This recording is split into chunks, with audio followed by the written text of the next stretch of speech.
cam4.fr, le plus grand site de webcam live réservé aux adultes. 14h-16h, Brigitte Lahaie, Sud Radio.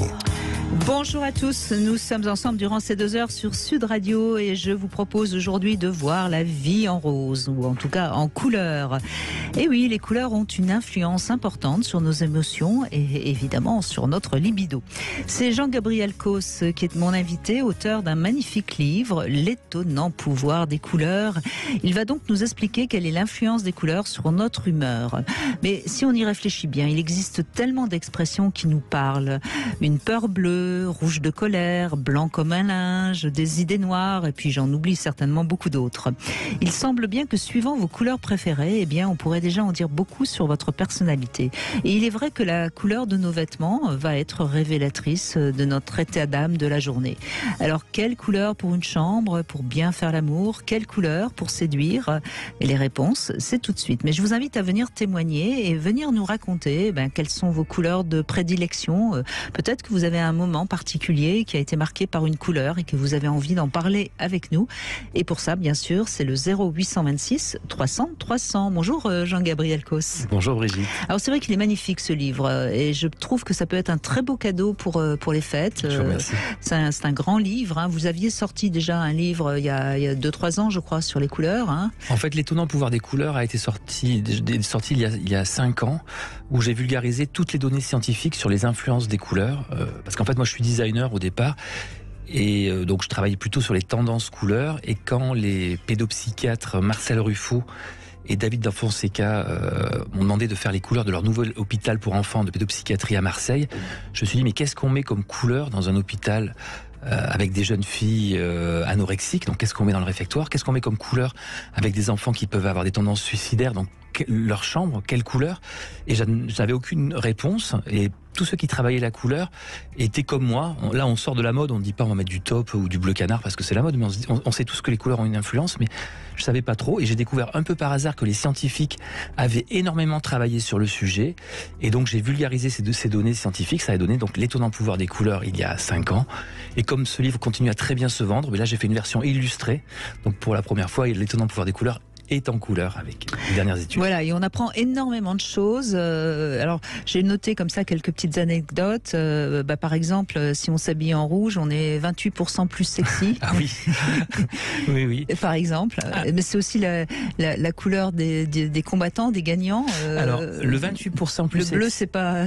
Non. Voilà, on en a eu la preuve hier. Alors, attention, 28% plus sexy, c'est valable que pour les femmes, pas pour les hommes. En fait, il y a plein d'études très intéressantes, en particulier faites par le professeur Elliott de l'université de Rochester à côté de New York. Ouais. Il s'est amusé comme un fou avec tous ses étudiants. Donc l'étude dont vous parlez, en fait, il a 4000 étudiants qui ont joué le jeu. Il a fait un groupe de 2000 étudiants à qui il a montré une photo de 2 jeunes filles très proches, je crois que c'est des sœurs, qui se ressemblent, pas très très belles, mais quand même de 2 jolies filles, l'une habillée en rouge et l'autre habillée en bleu. Et il a demandé à 2000 élèves si l'une de ces 2 charmantes jeunes filles voulait vous proposer de découvrir les positions du Kama Sutra avec lesquelles... laquelle choisissez-vous? Laquelle choisiriez-vous? Et 2 tiers des garçons, donc 66% des garçons, ont choisi celle qui était habillées en rouge. Alors qu'elles étaient à peu près jolies, pareil. Quoi. Ensuite, les 2000 autres étudiants, sur Photoshop, ils ont truqué la photo. C'est-à-dire que celle qui était en rouge s'est retrouvée en bleu, celle qui était en bleu s'est retrouvée en rouge. Et les 2000 autres étudiants ont trouvé le même pourcentage de 66% pour celle, encore une fois, habillée en rouge. Ce qui veut dire que vous êtes, je crois que c'est 28%, je crois que c'est plus exactement, je vais me tromper d'un petit pourcent quelque part, mais en tout cas, vous êtes beaucoup plus sexy, mesdames, quand vous êtes en rouge. Non, c'est vous qui êtes des vrais taureaux. Oui, on y reviendra. Mais là où c'est une arme de séduction massive, c'est que aucun des 4000 étudiants n'a dit oui, c'est la couleur qui m'a influencé. On a tous une autre raison, c'est parce qu'elle le regardait un peu de côté, parce qu'elle avait un nez comme ci ou comme ça. Donc c'est-à-dire que nous, les hommes, on n'a pas conscience que cette couleur est une couleur qui va vraiment nous influencer dans notre cerveau primaire. Et pourtant alors c'est également la couleur de la combativité et des gagnants. Voilà, parce que donc une fois qu'on a eu cette étude, il y a eu plein d'études qui ont suivi, d'abord ils se sont dit est-ce que pour les hommes ça marche? Donc on a fait des tests sur les hommes auprès des femmes. Est-ce qu'un homme est plus sexy habillé en rouge ou n'importe quelle autre couleur? Ça n'a pas marché du tout. Ils ont fait les Il y a mêmes... une couleur pour les hommes Non, justement, non. Bon. Ils ont fait les mêmes tests aussi auprès d'homosexuels pour voir si les hommes plairaient plus aux hommes Ouais. en rouge aussi. Ça n'a pas marché Ça non marche plus. pas. Bon. Donc nous, les hommes, il faut vraiment qu'on trouve autre chose parce qu'on n'arrivera pas à vous séduire grâce à la couleur. D'accord. Bon, et donc je disais, c'est aussi la couleur des gagnants, des Voilà. vainqueurs. Voilà. Par contre, C'est pas le bleu.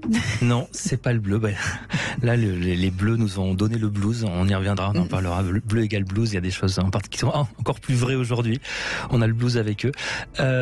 Oui, le rouge, pour une femme, c'est la couleur de la sexualité. Et là aussi, on en parlera tout à l'heure si vous voulez. Je vous expliquerai pourquoi. C'est pour ça on se met du rouge à lèvres finalement. Exactement. J'ai compris. Mais J'ai oui, compris. en fait, alors je vais casser un peu le fameux mythe rouge passion, etc. C'est pas du tout ça, c'est beaucoup plus primaire.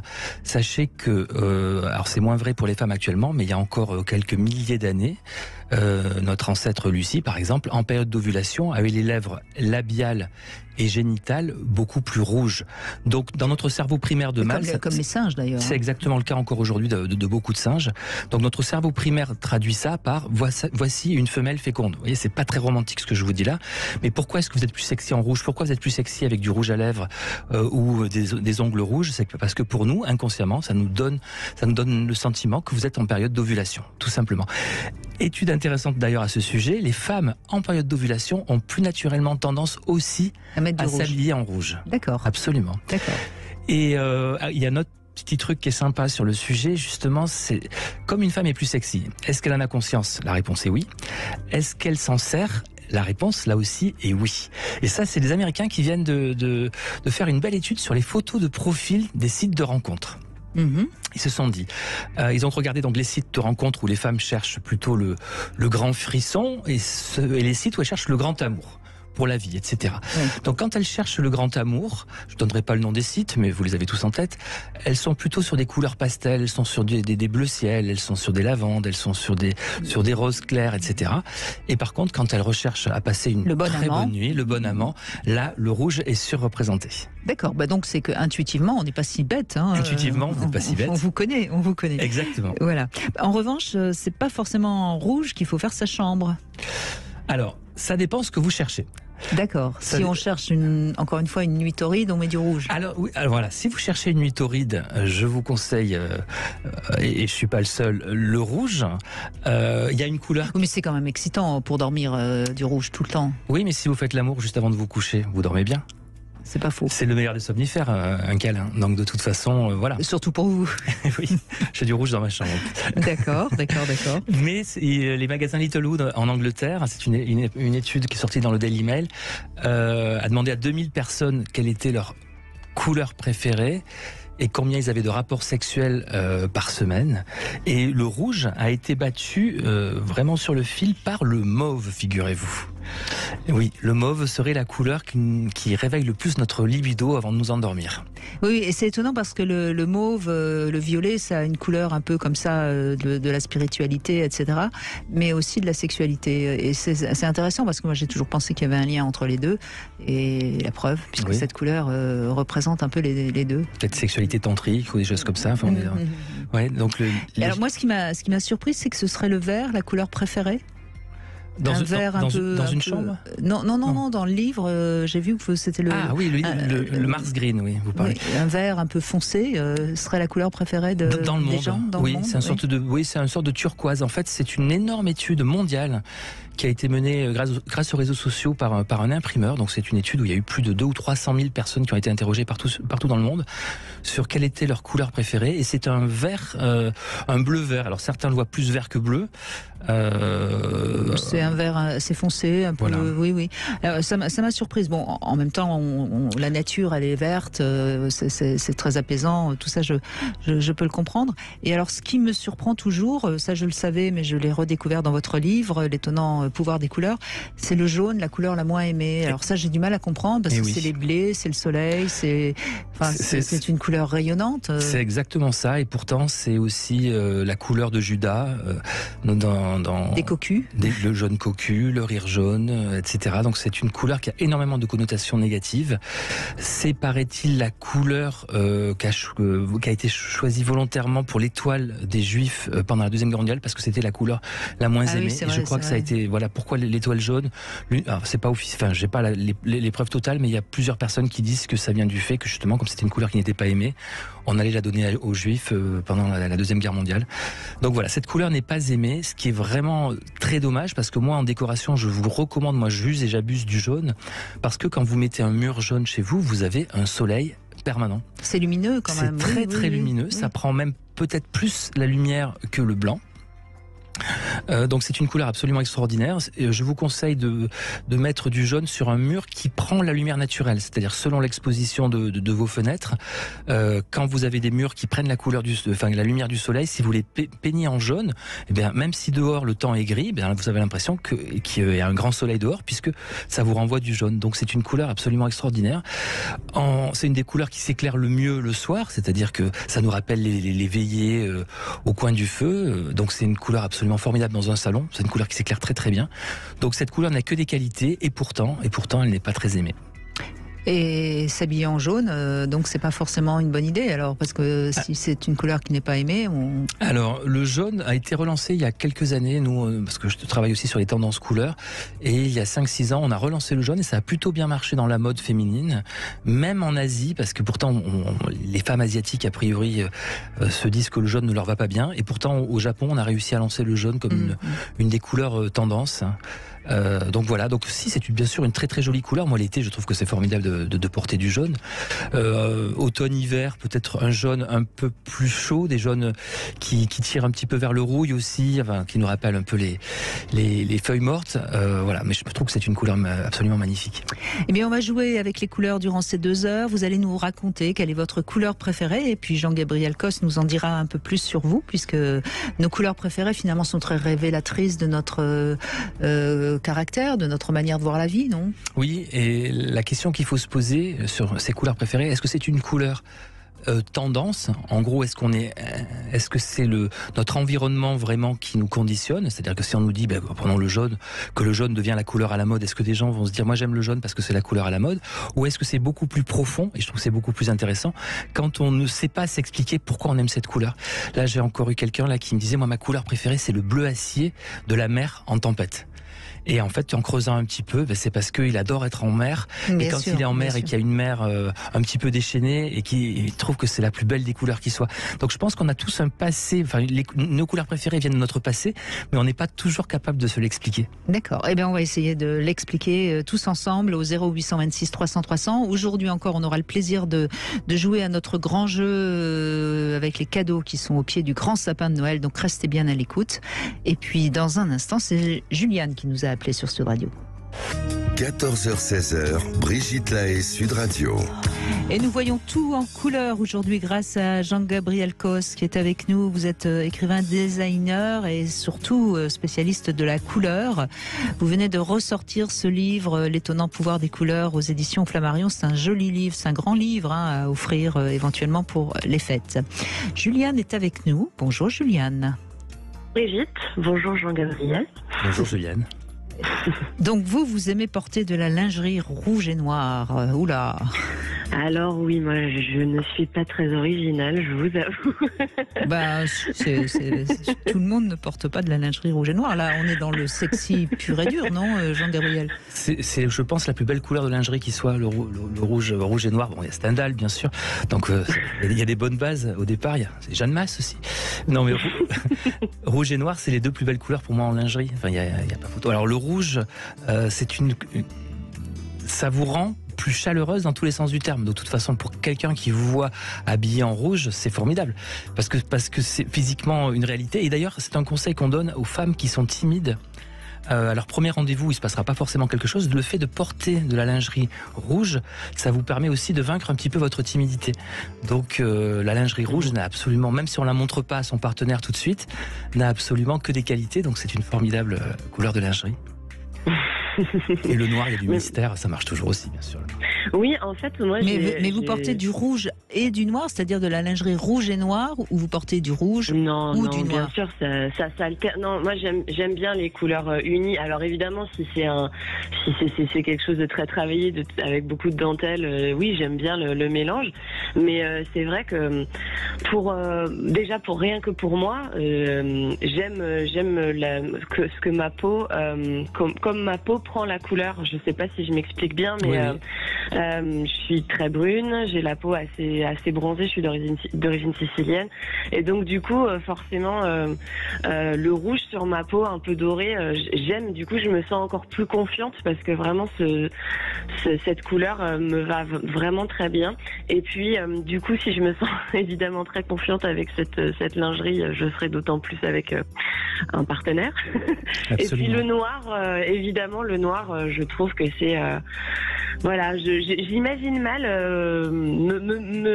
me proposer à quelqu'un dans une tenue autre que du rouge ou du noir. Par exemple, je me vois pas porter quelque chose d'un peu flashy. Pour moi, ça aurait une consonance un peu adolescente. Ou alors, par exemple, quelque chose de blanc qui serait trop immaculé et qui ferait trop pur. Pour moi, je pourrais pas. Donc, mais j'écoutais ce que vous aviez dit tout à l'heure par rapport au jaune, et c'est drôle parce que, alors, en dehors de tout ce qui est lingerie, moi, dans mes vêtements, c'est vraiment par période.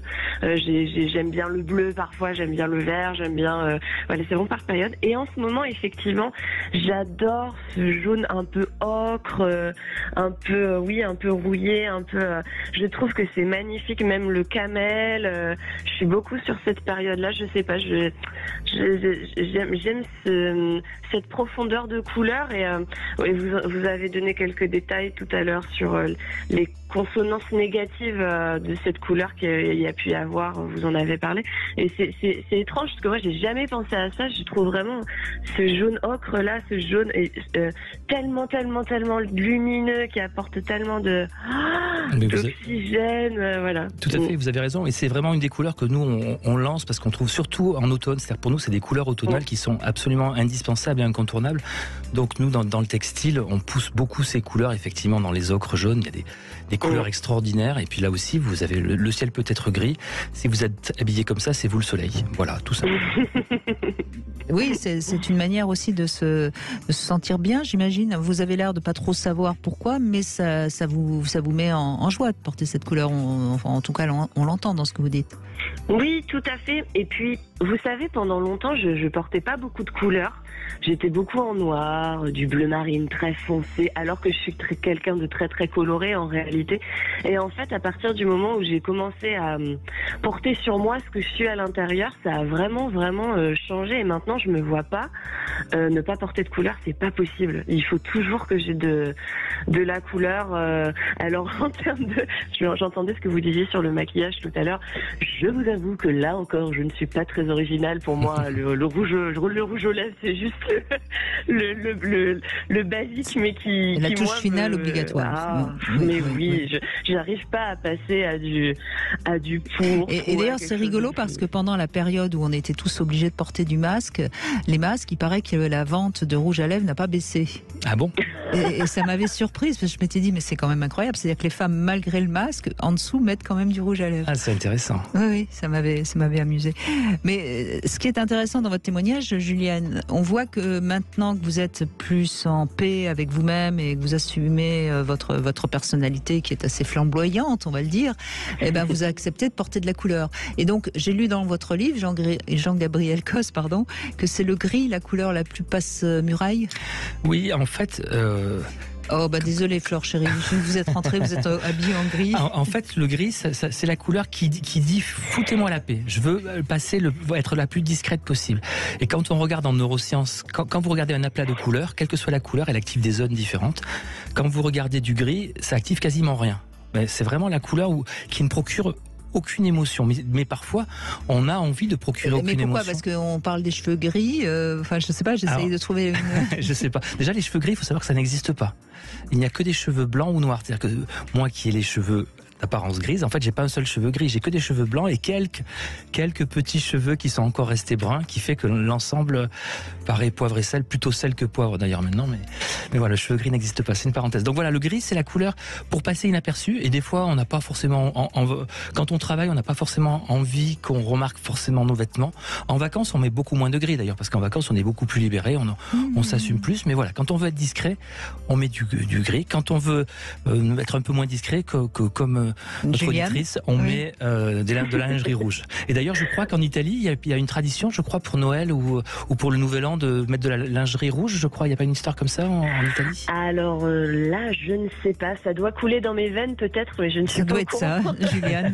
Vous avez été bercée par cette couleur qui vous a fait grandir et vous a fait devenir femme. Mais je suis très étonnée sur le pourpre dont vous parliez tout à l'heure, parce que pour moi, le violet ou le pourpre, ça a une consonance tellement, mortuaire, deuil. Je l'imagine pas du tout comme quelque chose d'apaisant. En fait, c'est vrai, vous avez tout à fait raison, c'est la couleur du deuil au Japon. C'est la couleur. Les rois de France aussi portaient ce violet mauve pourpre quand ils étaient en deuil. Donc c'était des couleurs réservées. Et encore aujourd'hui, au Japon par exemple, les vieilles personnes, les jeunes, c'est plus un problème, mais les vieilles personnes ne s'habillent pas de cette couleur parce que c'est la couleur qu'ils réservaient à leur empereur. Donc voilà, il y a ce côté un peu domination, et en même temps, c'est une couleur très introspective. C'est-à-dire qu'il y a beaucoup de psys qui ont des cabinets avec du mauve. C'est une couleur où on est face à soi-même. C'est une couleur très religieuse aussi. Dans toutes les religions, les cardinaux portent cette couleur. Dans le bouddhisme aussi, il y en a beaucoup. Donc c'est vraiment une couleur d'introspection.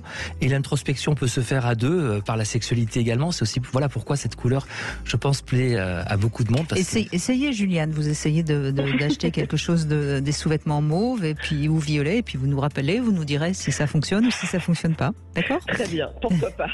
Merci en tout cas de votre appel, Juliane. Merci beaucoup, et restez tout en couleur. Et puis c'est le moment de jouer à notre grand jeu de sapin de Noël. Vous le savez, vous pourrez peut-être recevoir un cadeau de Noël en direct sur Sud Radio. Peut-être un soin beauté corps et visage dans l'Institut Guinaud-Marie. Peut-être une superbe montre Kelton. Pourquoi pas aussi une tablette tactile, des enceintes connectées, un casque Bluetooth offert par Sud Radio et la Confédération des buralistes. Bref, si vous avez envie de gagner, de tenter votre chance, vous nous appelez au 0826 300 300 et c'est le 11e appel qui sera notre gagnant. Dans un instant, on retrouve notre Sexy News Flore Chérie. Je l'ai dit, elle est habillée en gris et elle pourra réagir si elle a envie justement de nous dire pourquoi elle a choisi le gris aujourd'hui. Réagissez et participez à l'émission au 0826 300 300. Brigitte Lahaie, Sud Radio. Brigitte Lahaie, Sud Radio, c'est l'instant Sexy News. Alors Jean-Gabriel Cos, nous retrouvons Flore Chérie, journaliste, qui va nous parler de la consommation de pornographie. Mais d'abord, oui, vous êtes en gris parce que vous n'avez pas envie qu'on vous regarde, vous n'avez pas envie qu'on vous voit, Flore. Je ne vous regarde pas alors. Non, c'est vrai que je sors d'une semaine de maladie et je suis pas au mieux de ma forme. Donc oui, pull gris pour être un petit peu me fondre dans le décor, c'est pas tout à fait faux, ouais. Et ben voilà. Bien joué. Et c'est vrai que d'habitude, je mets assez de couleurs. Brigitte, elle me voit tous les lundis. Je peux arriver avec des bleus pétards, des couleurs assez flashy. Et ouais, quand je fais une petite mine, je mets mon petit pull gris et je suis plus tranquille. Mais il y a encore le vernis à ongles en vestige. Voilà, en vestige de ma vie qui est plutôt colorée, de mon humeur qui est plutôt à mettre de la couleur, c'est vrai. Intéressant. En tout cas, vous allez nous parler de la consommation mondiale de pornographie. Oui, chaque année, la grande plateforme de tubes pornographiques Pornhub publie ses statistiques de visite. Alors, c'est toujours un grand événement. C'est une des plateformes les plus consultées au monde. Et donc, ça donne des informations plutôt précises sur nos tendances de consommation. Cette année, les Français ont terminé 3e du classement en trafic apporté à la plateforme. Ils étaient 4e l'année dernière. Et là, ils viennent de passer devant les Japonais. Bon, voilà, on peut pas gagner et la Coupe du Monde et les championnats du porno. Faut choisir ses combats. Comme chaque année, Pornhub publie également les différences de recherche entre les hommes et les femmes. Alors, à votre avis, quel est le mot-clé le plus tapé par les femmes sur une plateforme de films pornographiques? C'est difficile, là, je sais pas trop, là. Érotisme, je me lance. Alors, je crois non, c'est plus chaud que ça, à mon avis. Oui. On pense peut-être qu'est-ce qu'elles n'ont pas qu'est-ce qu'elles n'auraient pas dans leur couple, et souvent hétérosexuel? Une érection, enfin. Alors ça dépend. Souvent, il y a, ou alors une autre femme. Une autre femme, exactement. Oui, c'est le mot-clé lesbien, avec des recherches de pratiques sexuelles qui tournent autour de ce mot-clé-là. Mon honneur est sauf. Oui, c'est ça. Vous avez bien trouvé. Scissoring et pussy licking, les ciseaux ou le léchage de minou. Il y avait aussi dans les pratiques sexuelles hommes seuls, parce que c'est vrai que dans les pornos on voit beaucoup les hommes avec les femmes et les femmes vont chercher les hommes seuls, donc ça devient une petite catégorie de porno. Et chez les hommes, clairement, on est toujours sur les mots-clés MILF et mature qui ont un succès qui ne désemplit pas d'année en année. Alors ce rapport, il est publié chaque année, je l'ai dit, pour faire sourire et au passage donner une belle image de la plateforme, mais cette hausse de trafic française, elle fait de plus en plus grincer les dents, et en particulier le Sénat qui avait émis il y a quelques mois tout juste, le 27 septembre 2022, un rapport intitulé, on s'en rappelle, Dans l'enfer du porno, et dans lequel il estimait que 17% du trafic de Pornhub était constitué de mineurs. C'est non seulement énorme, mais aussi bien plus que les concurrents comme Xhamster ou TuKif, d'autres tubes pornographiques, qui tournent entre 7 et 13% sur l'estimation de mineurs qui consulteraient.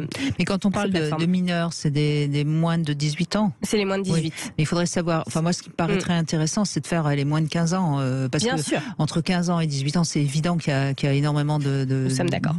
Nous sommes tout à fait d'accord. Il y a une ambiguïté sur les mineurs de 18 et de 15 ans. Et même dans le rapport, je trouve que parfois ils exagéraient le fait que c'était des mineurs de 15 ans alors qu'on ne le savait pas exactement. Il n'empêche que Pornhub ne communique évidemment pas du tout sur les mineurs qui consultent le porno. Même dans son rapport, il montre bien que ça commence à partir de 18 ans. On est censé cliquer qu'on est majeur, de toute façon, pour aller sur ces plateformes, je suppose.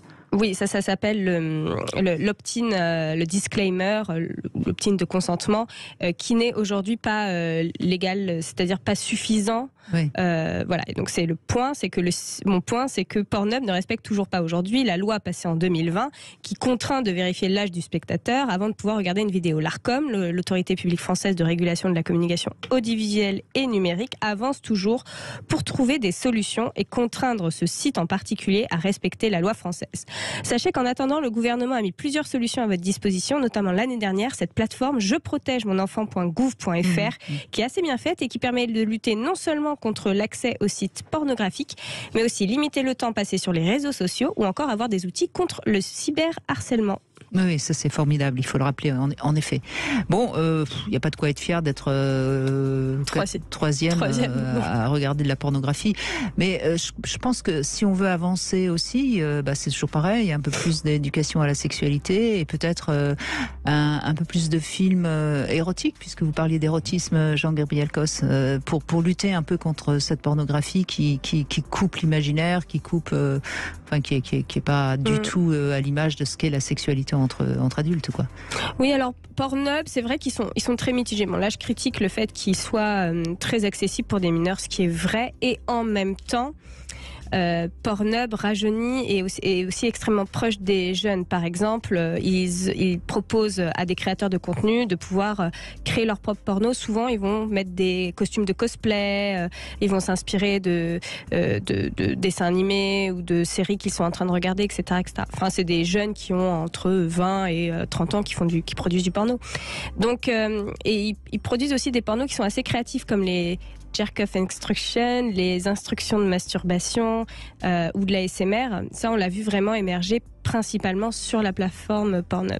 Donc en même temps, je trouve que c'est une des plateformes qui est les plus innovantes aujourd'hui en matière de nouvel érotisme, de nouvelle pornographie. D'accord. On voit que nous avons affaire à une spécialiste. Oui. C'est vrai que vous travaillez aussi pour Union.fr, exactement. Donc forcément vous connaissez bien le sujet. Merci Flore Chéri. Avec plaisir. Merci, et puis j'espère que vous allez reprendre du poil de la bête pour les fêtes et que vous nous reviendrez en orange, en rouge, en bleu. Je reviendrai avec plein de couleurs, bien sûr. Merci beaucoup. Margot est avec nous. Bonjour Margot. Oui. Alors, bonjour Brigitte, bonjour Jean-Gabriel. Bonjour Margot. Alors justement, quelle est votre couleur préférée, Margot? Première question. Ma couleur préférée, c'est le bleu électrique ou le mauve. Le mauve aussi. Et alors, qu'est-ce que vous en dites, Jean-Gabriel? Formidable. Le bleu électrique, moi j'ai eu la chance, j'ai habité à Montmartre, à côté de Michou.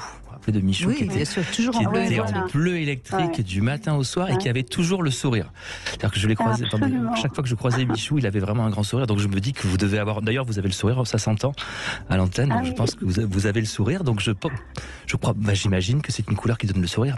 Enfin, plus fondamentalement, ce qui est important, je pense que c'est que quand on a une couleur qu'on aime et qu'on en a conscience et qu'on la porte, ça peut que nous faire du bien. C'est-à-dire qu'on se sent bien puisqu'on est dans l'élément que l'on aime. Oui, c'est vrai. Oui, j'ai D'accord. remarqué souvent que quand j'étais en bleu électrique, je me sentais bien et j'attirais beaucoup les regards. Ah oui. Eh ben, il faut pas vous gêner. Habillez-vous souvent en bleu électrique, Margot. Oui, Ouais, c'est ce que j'essaye. ce bleu électrique, il a une particularité. Voilà, c'est un peu technique dans notre perception des couleurs, mais il attire particulièrement la couleur un petit peu comme un fluo. Et vous le voyez dans les œuvres de Yves Klein, par exemple, le bleu Majorel. Ceux qui ont eu la chance d'aller aussi à Marrakech voir les jardins de Majorel, c'est ce bleu qui s'appelle le bleu outre-mer. En fait, c'est un bleu très très puissant. Et on a des cônes. En fait, pour schématiser, aller très très vite, vous avez 3 types de cônes dans les yeux le rouge, le vert et le bleu. Le fameux RVB qui vous permet de faire toutes les couleurs en télévision. Eh bien, ce bleu électrique, il n'est pas simplement sur le cône bleu, il va aussi toucher un tout petit peu au cône rouge et au cône vert, ce qui fait que ça fait une couleur vraiment flash et on la remarque effectivement de très très loin. Donc c'est une couleur très originale et très étonnante. Voilà, je cherchais le mot. D'accord. Oui, je l'associe souvent avec le noir, parce que je suis souvent habillée en noir. Ça va très bien. De toute façon, le noir va avec tout. J'aime bien les contrastes, oui. Bon, eh bien, on va passer à des questions peut-être un peu plus intimes, Margot, mais même si c'est très intime. Pourquoi aïe? Alors, deuxième question, quel est pour vous le temps idéal du coït, Margot? Vous voulez dire la pénétration? Voilà, c'est ça, entre le moment où il y a pénétration et fin du coït, quel serait pour vous le temps idéal? 5 minutes. 5 minutes, d'accord, très bien. C'est très variable, hein, suivant d'une femme à l'autre. Donc c'est pour ça que ce serait bien de communiquer dans les couples, parce que c'est pas la peine de durer un quart d'heure si c'est 5 minutes, et si c'est un quart d'heure, il faut s'entraîner. Et dernière question, Margot, est-ce que vous seriez capable de pardonner si votre compagnon était infidèle? Oui. Oui. S'il me le dit, oui. Si vous le dites. Si on en parle. D'accord. Il faut qu'il vous le dise. Mais parfois c'est peut-être mieux de ne pas savoir, non? Ah, mais si je ne le sais pas, j'ai rien à pardonner. C'est bien, bravo, j'aime bien la réponse. Bon, vous pouvez poser une question à Jean-Gabriel Cos, il vous écoute. Oui, moi je voulais vous poser une question, Jean-Gabriel, sur la couleur qui vous rend heureux, pas forcément dans le sens sexuel, mais qui vous rend heureux. Voilà, vous la voyez, ça vous rend heureux. Alors Margot, cette couleur, c'est tout simple. Vous fermez les yeux et vous vous dites « je suis heureuse ». Et quelle est la couleur qui apparaît? Parce que je pense chaque personne a sa propre couleur. Donc fermez les yeux et faites l'exercice et dites-vous là, je suis dans un bonheur absolu. Ce bonheur, il est de quelle couleur? Alors, fermez les yeux, Margot. Ça y est, vous avez fermé les yeux. Et quelle couleur apparaît? Pardon? Le bleu électrique. Décidément. Écoutez, continuez à vous habiller en bleu électrique. Peignez vos murs en bleu électrique. Et puis... non. Exactement. Ça veut dire que pour vous, c'est la couleur du bonheur. Voilà. Alors, c'est certainement pas la seule, mais en tout cas, cette couleur évoque le bonheur. Dans l'absolu, je voulais vraiment partir de là, de votre ressenti propre, parce que c'est ça le plus important. Il y a une couleur quand même qui est une constante de couleur de bonheur. Et là, quelle que soit la personne, quelle que soit sa culture, quelle que soit l'époque, c'est le rose. Oui. Il y a énormément d'études sur le rose qui nous montrent que l'expression « voir la vie en rose » est scientifiquement prouvée. D'accord. En gros, c'est pareil. Mais un rose, quel genre de rose? N'importe quel rose? Alors, pour les études, on est parti, c'est sur des roses. Il y a plusieurs études. Il y a une étude qui est intéressante, qui a été menée en Angleterre dans des salles de classe d'enfants de 7-8 ans, qui avaient donc des murs beiges, et les salles de classe de toute l'école ont été repeints en rose, et ils ont comparé les dessins des enfants avant et depuis que les salles de classe sont roses. Et depuis que les salles de classe sont roses, les thèmes abordés dans les dessins sont beaucoup plus positifs, il y a plus de soleil, moins de nuages, etc. Mais c'est un rose de quelle couleur? Alors pour les salles de classe, c'est des roses, j'imagine, je les ai pas vus ces roses, mais pink. Dans l'étude, il parle de pink. J'imagine que c'est des roses assez vifs de toute façon. Alors moi j'ai utilisé ce rose aussi, je sais pas si vous avez entendu parler, pour faut regarder tous sur Internet, c'est le rose de Baker-Miller. Baker-Miller, c'était 2 militaires qui ont vu que le rose apaisé. Là aussi, il y a des études qui démontrent que quand vous êtes dans un environnement chromatique rose, vous avez un rythme cardiaque, pression artérielle et nombre de battements de paupières qui est en baisse. Donc le rose vous apaise. Et il y a des scientifiques qui se sont dit, donc du coup, dans des prisons où il y a des détenus qui sont vraiment agressifs, qu'est-ce qui se passerait si on mettait leurs cellules en rose? Donc ils ont repeint dans le centre pénitentiaire géré par monsieur Baker et Miller, qui ont accepté qu'on mette du rose dans leur prison. C'est pour ça qu'ils ont eu le nom de cette couleur, que l'on repeigne les cellules en rose et les détenus effectivement sont beaucoup plus calmes. En quelques minutes, les détenus ils bougent plus, ils sont vraiment calmes. Alors les mauvaises langues disent qu'ils détestent tellement cette couleur qu'ils veulent vite qu'on les remette dans une cellule grise et qu'on les enlève de là. Toujours est-il que dans leurs cellules roses, ils sont calmes comme des agneaux, donc c'est formidable. Et moi je l'ai utilisé. Voilà. Et moi j'ai utilisé ce rose dans des cellules de crise, dans des hôpitaux psychiatriques. Les hôpitaux psychiatriques, des fois, quand vous avez les patients qui sont vraiment en crise et pour pas qu'ils se fassent mal, on les met dans des pièces capitonnées du sol au plafond. En rose. Et je leur ai dit, faisons-le en rose Baker-Miller, donc en rose très violent, et ça marche. Moi, parce que le tapissier, pour la petite histoire, il y avait. Cela dit, c'est la couleur de la tendresse, le rose. Alors pas ce rose-là. Là, on est sur le rose Barbie, on est sur des roses vifs. Oui, mais bon. Et alors, d'un point de vue physique, ce qui est incroyable, c'est que le rose, c'est exactement la même longueur d'onde que le rouge. Et pourtant, les effets du rouge sont diamétralement opposés à ceux du rose. Et il n'y a pas un scientifique aujourd'hui qui est capable de nous expliquer pourquoi. Comment se fait-il que notre cerveau décode différemment ce rouge clair qui s'appelle le rose par rapport à des rouges plus foncés en allant vers les bordeaux, etc. Donc personne n'est capable de comprendre pourquoi. Ce qui est certain, c'est que ce rose-là nous donne des sentiments de bonheur. Et oui, l'étude dont je voulais vous parler, c'est des enfants, des photos d'enfants qui sourient, qui ont été montrées à des personnes sous IRM, et on a regardé ce qui se passait dans leur cerveau et on s'est rendu compte qu'on activait les mêmes zones quand on regarde des enfants qui sourient que quand on regarde du rose. Et c'est cette étude-là, on est sur un rose très vif, là je l'ai vu. Donc l'expression voir la vie en rose, il y a plein de faisceaux de preuves qui tendraient à prouver que c'est une véritable bonne couleur. Mais pour vous, c'est le bleu électrique. Eh bien, on va continuer à voir la vie en rose. Merci Margot, en tout cas, de cette question. Merci beaucoup. Et puis justement, la vie en rose, c'est Brigitte qui va la voir en rose, puisque c'est notre gagnante du jour. Bonjour Brigitte. Bonjour Brigitte. Quel joli prénom, n'est-ce pas? Oui, tout à fait. Bon, bref, en tout cas, on va voir ce que vous gagnez. Voyons, nous avons au pied du sapin, eh bien, vous avez ce coffret montre-ruban avec un duo de 2 bracelets bijoux de la marque Les Interchangeables, d'une valeur quand même de 187 €. Oh, merci Brigitte, merci Sud Radio, c'est super. Eh bien voilà, donc c'est ces 3 cadeaux prestigieux qui sont au pied du sapin aujourd'hui et que vous allez recevoir, Brigitte. Et puis comme tous les jours, notre grand sapin de Noël sur Sud Radio continue jusqu'au 25 décembre, donc restez avec nous et peut-être que vous serez le prochain gagnant dans la journée et que vous pourrez ouvrir le cadeau en direct sur Sud Radio. Merci et bravo Brigitte. Merci Brigitte, au revoir. Au revoir. Alors on fait une petite pause, on revient sur les couleurs avec Jean-Gabriel Cos qui est avec nous à l'occasion de la sortie de ce livre L'étonnant pouvoir des couleurs aux éditions Flammarion. Cam4.fr, le plus grand site de webcam live réservé aux adultes.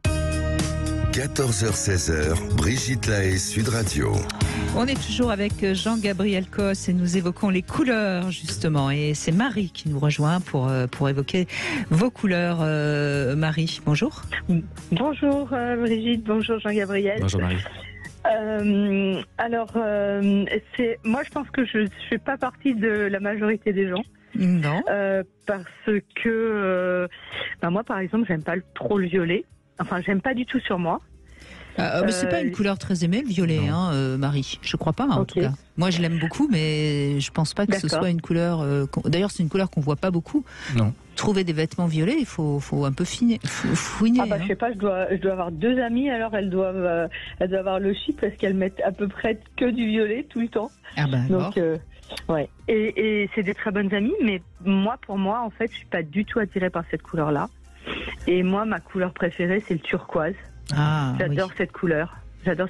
J'en ai un peu partout dans ma maison, j'en ai sur moi. J'ai toujours une petite touche, soit sur mon porte-monnaie, soit sur une écharpe. Moi, j'aime beaucoup cette couleur. Et le rouge, alors franchement, autant je trouve que ça peut être vraiment très très beau, une femme, un mariage par exemple, un truc un peu rouge, on va la voir tout de suite. Mais autant pour moi, je me sens pas du tout belle en rouge. Surtout pas pour des dessous. Alors là, vraiment pas du tout. Je me sens pas du tout belle en rouge. Et bien dans ce cas, ne vous transformez pas en petit chaperon parce que c'est pas une couleur pour vous. Faut pas se forcer, il faut juste faire ce que je me plaît. Et alors le turquoise, Jean-Gabriel Cos. Alors le turquoise justement, c'est cette étude du Mars Green. Regardez Mars avec 2 S. Vous verrez, c'est la couleur préférée dans le monde et c'est un turquoise. Donc c'est une couleur. Ah, c'est turquoise, d'accord. C'est ce fameux, c'est un turquoise qui est très beau effectivement et c'est une couleur très consensuelle, très douce. Ça nous rappelle les lagons. Avec cette couleur, vous êtes tout de suite à Bora Bora. Vous êtes et je crois que personne sur Terre ne s'est dit j'en ai marre de voir les couleurs de ce lagon. Ceux qui habitent là-bas, je pense qu'ils s'en lassent pas de cette couleur. Donc c'est une couleur absolument extraordinaire. C'est une couleur, je sais pas si vous êtes quelqu'un d'assez maniaque ou pas, mais c'est la couleur de la propreté des maniaques par excellence. Alors je sais pas si c'est votre cas. Et j'aime bien la propreté. Alors voilà. On sait tout. Et je vous explique pourquoi. En fait, c'est la couleur qu'on associe à l'hygiène. Si vous regardez à peu près tous les produits d'hygiène, l'eau bleue, elle est pas si bleue que c'est le bleu turquoise que l'on met dans les toilettes, etc. C'est vraiment la couleur qui dit propreté.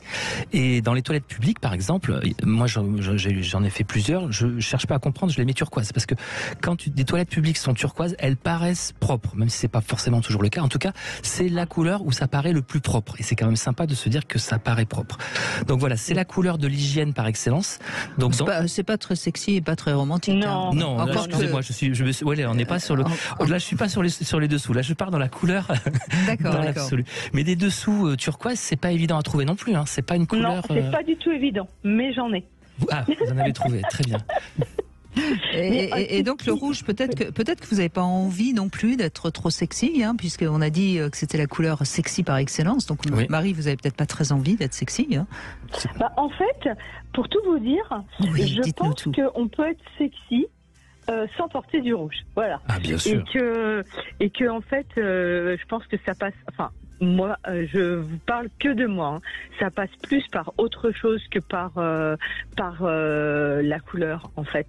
Ça passe par des manières d'être. Ça passe par. Et puis moi, j'aime beaucoup le blanc, en fait. Donc j'aime les dessous blancs imprimés, mais je trouve que c'est joli. J'écoutais Juliane au tout début qui disait qu'elle avait une peau dorée, quelle chance. Et là, pour le coup, je trouve que vraiment, je trouve que le blanc, quand on regarde les pubs de filles qui font des lingeries, là, qui font de la lingerie, quand on met des filles de couleur, c'est super joli, je trouve, avec des du sous-vêtements blancs, bien sûr. Blanc, c'est hyper joli. Enfin, voilà. Bien sûr. Mais c'est le blanc, c'est aussi, c'est quelque part la couleur la plus proche du turquoise dans ce côté propreté. Là, c'est le blanc de l'hygiène. Vous faites l'amour propre, en fait, entre turquoise et blanc. Parce que le blanc, pourquoi le blanc a existé dans tous les métiers? Les cuisiniers sont en blanc parce que pour qu'ils restent propres. Les médecins, c'est pareil, etc. Donc c'est vraiment le blanc, c'est la couleur de l'hygiène par excellence. Donc les deux couleurs de l'hygiène, c'est le turquoise et le blanc. Et ce sont vos couleurs préférées. Donc. Alors Avant, j'ai eu toute une période rose. Ah. J'ai eu une période rose. Et moi, quand je vous parle des couleurs, j'aime bien aussi les couleurs un peu flashy. C'est-à-dire que le turquoise, je vais prendre un turquoise qui est assez... qui claque, oui. Voilà, un bon turquoise ou un rose un peu indien. Moi, j'aime bien les couleurs qui sont assez... voilà. Mais c'est signe de bonne humeur, de toute façon. Quand on aime les couleurs vives, c'est de la bonne humeur. Voilà. Alors, en revanche, j'ai quasiment rien de noir dans ma garde-robe. Sauf, une robe. C'est rare, c'est très rare, oui. Parce que vous êtes quelqu'un peut-être un peu romantique et pas du tout déprimé, pas du tout. Ah non, je suis pas déprimé, non, ça c'est sûr. Et j'ai un compagnon de couleur doré, caramel, qui est très beau. et moi je lui dis, j'adore caramel, c'est une jolie expression de dire qu'il est couleur caramel. Ouais. Exactement. Et je trouve que ce qui lui va bien, lui, c'est des couleurs. Et quand il regarde quelque chose, il me dit, ah tiens, ça, tu trouves que c'est bien, c'est noir. Je lui dis non, pas sur ta peau, noir, c'est pas joli. Enfin voilà, moi je trouve que c'est beaucoup plus joli. Une peau caramel comme Juliane, elle a de la chance et elle met du noir et du rouge, mais non.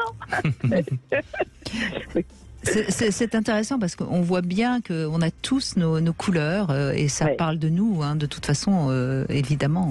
Complètement. Certainement. Mais le blanc, est-ce que ça a un côté romantique? Vous avez dit que c'était propre, mais c'est aussi une couleur romantique. Enfin, en tout cas en Occident, c'est la couleur de la pureté. Virginité, pureté, virginité. Le romantisme, je dirais plutôt que c'est plutôt les pastels que le vrai blanc. C'est-à-dire que c'est un début de quelque chose. Le romantisme, on part vers une direction, on part vers les rouges, donc ça va faire des roses très clairs. On perd vers les bleus, ça fait des bleus ciel, vers les verts avec des amandes, etc. Donc le romantisme, pour moi, ça part du blanc, mais c'est pas tout à fait blanc. Tandis que vous, Marie, c'est vraiment le blanc. Mais c'est élégant, le blanc. Non, mais blanc et crème aussi. Je trouve que c'est élégant. Bien sûr. Ah ouais, moi je trouve que là, il y avait une soirée en blanc, là, où je sais plus trop quoi, c'est hyper beau quand on voit plein de gens qui sont tous en blanc. Moi, je trouve ça hyper beau. Oui, c'était les soirées Eddie Barclay. Voilà. D'accord. Voilà. Écoutez, merci Marie de cet échange. Et on voit bien, on a des différentes couleurs et chacun finalement aime des couleurs différentes et c'est ça qui est bien. Juste une petite question autour du blanc. Quelles sont les couleurs de vos murs? Parce qu'on a parlé des vêtements, mais il y a aussi votre environnement qui est important. Ils sont blancs, mais parce que je ne l'ai pas refait, mais moi j'aime bien allier la couleur et le blanc. Tout à fait, c'est ce qu'il faut faire, absolument. Voilà. Donc moi j'aime bien allier, par exemple, un bleu un peu canard, par exemple, ou un taupe, alors j'ai jamais osé le turquoise, je dois dire. Sur un mur, j'ai jamais osé, mais j'ai tellement de touches turquoise un peu partout que. Oui, bien sûr. Voilà. En tout cas, dans une salle de bain, essayez, vous verrez, les yeux fermés, ça marche, c'est formidable. Alors, dans mes toilettes, j'ai le seul turquoise. Ah bah voilà, on y est. Comme ça, c'est propre. Merci Marie, merci. De cet échange. Allez, on continue bien sûr après les infos avec vous. Venez nous raconter quelles sont les couleurs que vous aimez, les couleurs que vous n'aimez pas, ou pourquoi pas poser des questions à Jean-Gabriel Cos. On continue à voir la vie en rose dans cette deuxième heure. Une petite devinette avant les infos. Quel est le sport préféré des femmes? Jean-Gabriel Cos, ça n'a rien à voir avec les couleurs. Quel est le sport préféré? Et puis, si vous avez envie de nous rejoindre, c'est le 0826 300 300. On se retrouve tout de suite après les infos. 14h-16h, Brigitte Lahaie, Sud Radio. Nous voyons la vie en rose aujourd'hui. C'est fou d'ailleurs le nombre d'expressions sur les couleurs. On en a cité quelques-unes, mais il y en a bien d'autres.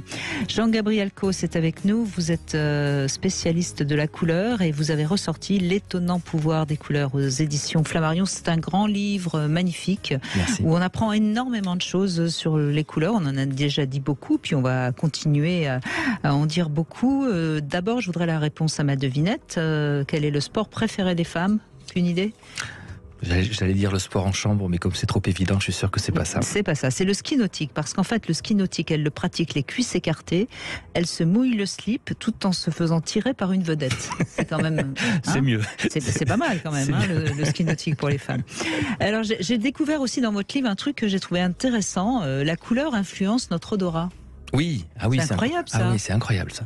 Si vous saviez toutes les études qui sont menées par les fabricants de parfums sur la couleur du jus. Ouais. Parce que on a besoin d'avoir une couleur qui correspond à ce qu'on imagine. C'est-à-dire que par exemple, prenez le vétiver. Vétiver, on ne l'imagine pas autrement que vert. Mais le vétiver est pas du tout vert, il est marron. Donc on est obligé de décolorer, c'est très compliqué de décolorer du vétiver, de le décolorer sans perdre l'odeur, c'est très compliqué, et de le recolorer c'est plus facile, de recolorer en vert. Parce que voilà, et alors que vétiver, ça s'écrit même pas VERT, ça n'a rien à voir avec, mais dans notre inconscient, c'est vert. Donc, dans les parfums, maintenant que je vous ai dit ça, la prochaine fois que vous allez dans un magasin de parfums, regardez les flacons avant de sentir. Et je suis sûr que vous allez tout de suite comprendre ceux qui sont capiteux, un peu citronnés. Ils vont être bleu-vert, ou ils seront un petit peu dans les verts. Les lourds qui seront plus rouges. Plus jaunes. Voilà, exactement. C'est-à-dire qu'on travaille énormément la couleur. Ouais. Et si la couleur ne correspond pas, c'est intéressant, si la couleur ne correspond pas à ce qu'on en attend, on n'aime pas. C'est-à-dire qu'il y a eu des tests qui ont été faits où ils ont inversé les flacons, Donc, mais avec des gens qui connaissaient aucun des deux parfums. Mais simplement, si on a un parfum qui a l'air citronné, donc qui est une sorte de vert, et que vous avez un parfum ambré, quand vous en mettez dessus, vous avez une surprise. Et cette surprise, elle est désagréable, et vous vous dites non, j'aime pas. D'accord. Et le j'aime pas est tellement subjectif, donc la couleur influence énormément notre odorat. Oui. Eh ben, je suis persuadée que quand on rencontre quelqu'un, s'il est habillé d'une couleur qu'on n'aime pas, on va pas flasher, quoi. Oui, je suppose. Hein. Absolument. Et il y a une chose intéressante sur la couleur et odeur, c'est la couleur de la peau. C'est une étude qui est sortie l'année dernière, qui est toute récente, où on a demandé à des femmes de sentir des transpirations d'hommes. Pour savoir quelle était pour eux la transpiration la plus agréable, celle où les hommes avaient pas mal de critères, comme est-ce qu'il vous paraît en bonne santé, etc. Et les odeurs de transpiration préférées des femmes sont les odeurs des noirs. D'accord. Voilà, c'est une nouvelle intéressante. Alors Gérald est avec nous maintenant. Bonjour Gérald. Bonjour Brigitte, bonjour Jean-Gabriel. Bonjour Gérald. Alors vous aimez le Parme, je crois, vous? Oui.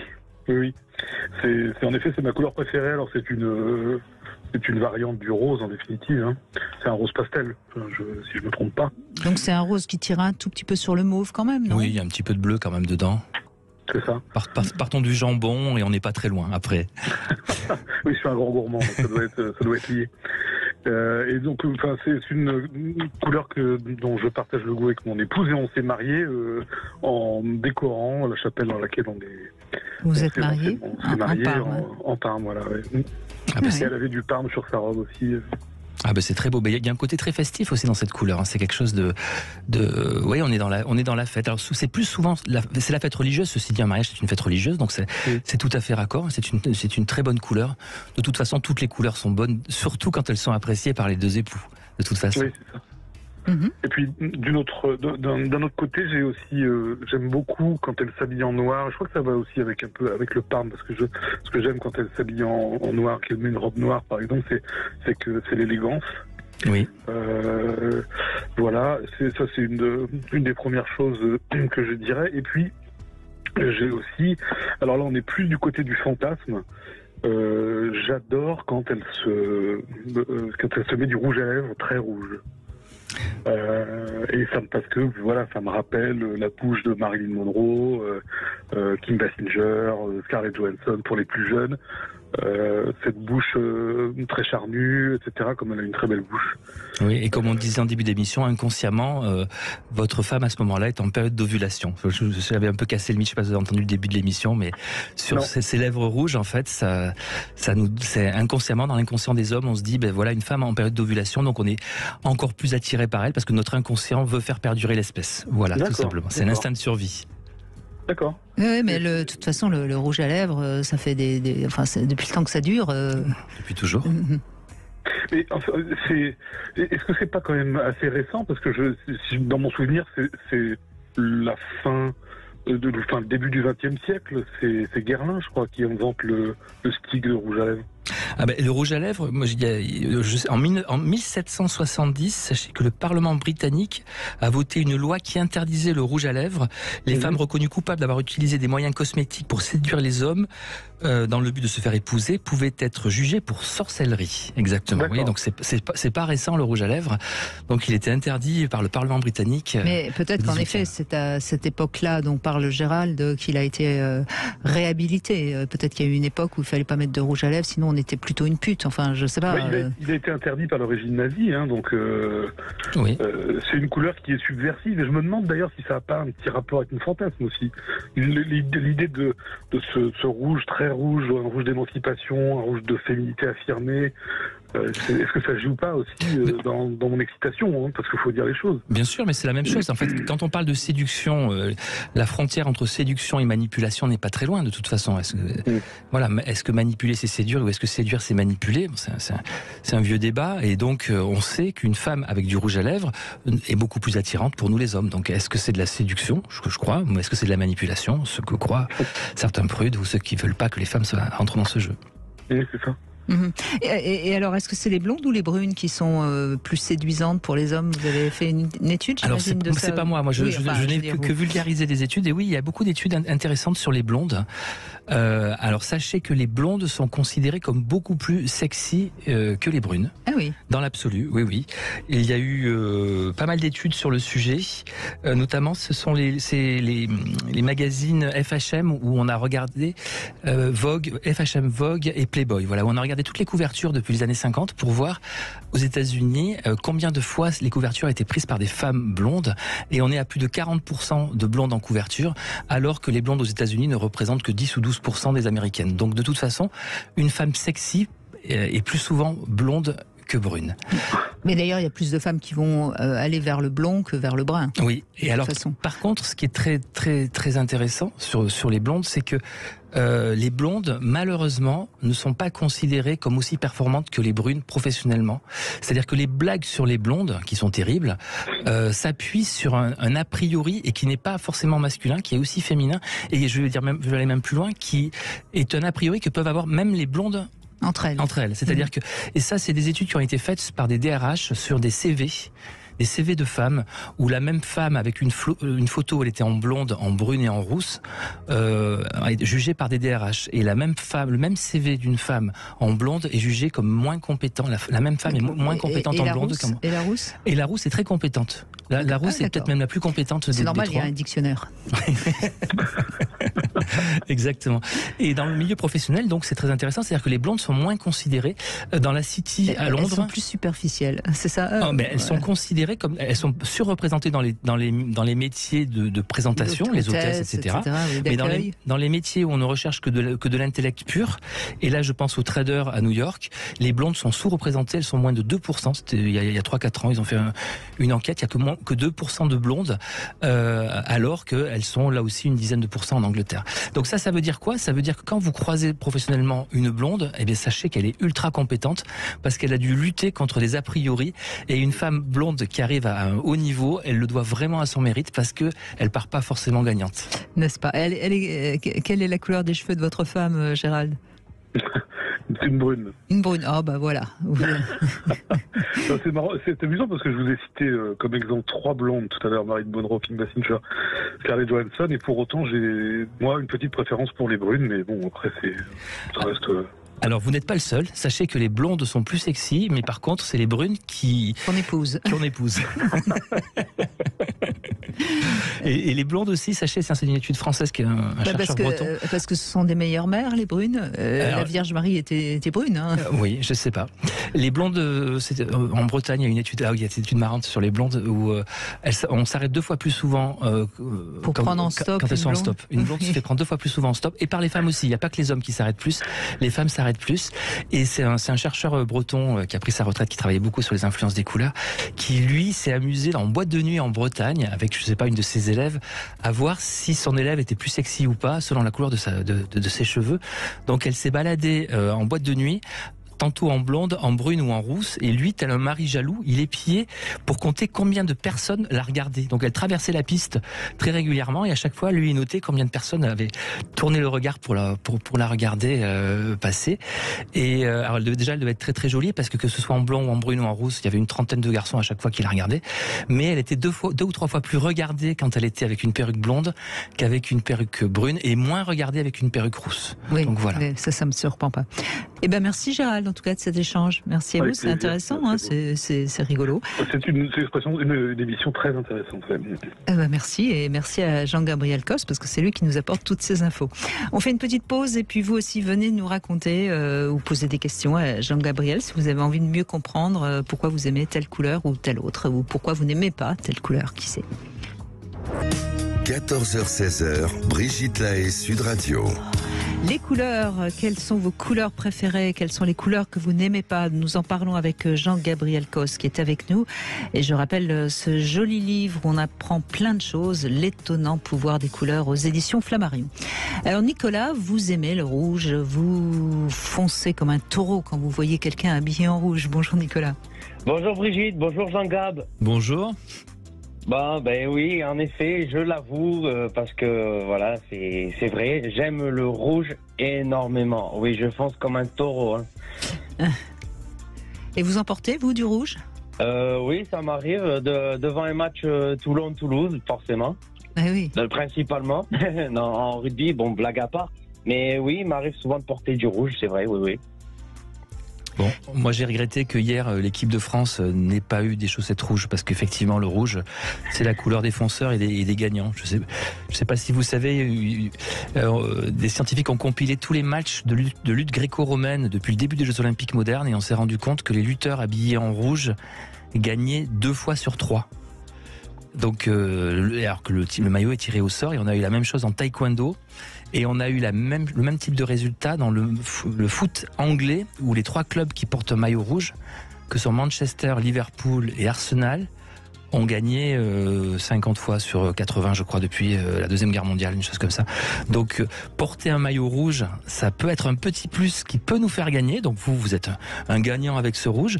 Et si vous regardez notre Coupe du Monde, où les Français ont fait 2 matchs où ils n'avaient pas leurs chaussettes rouges, c'est seulement le match contre la Tunisie et le match contre l'Argentine où ils étaient en bleu de la tête aux pieds. Donc moi j'aurais bien aimé voir ce que ça aurait donné s'ils avaient gardé les chaussettes rouges qui leur ont permis de gagner tous les autres matchs de cette Coupe du Monde.